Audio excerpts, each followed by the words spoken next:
atau May Day 1 Mei 2025 pada hari ini Senin 28 April 2025.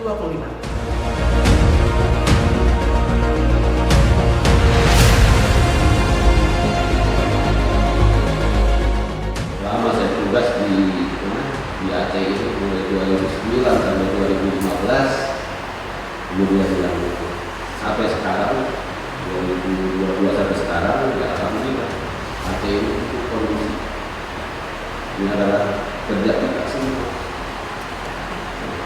Kalau kita nggak kerja ya memang kita jaga kondisi ini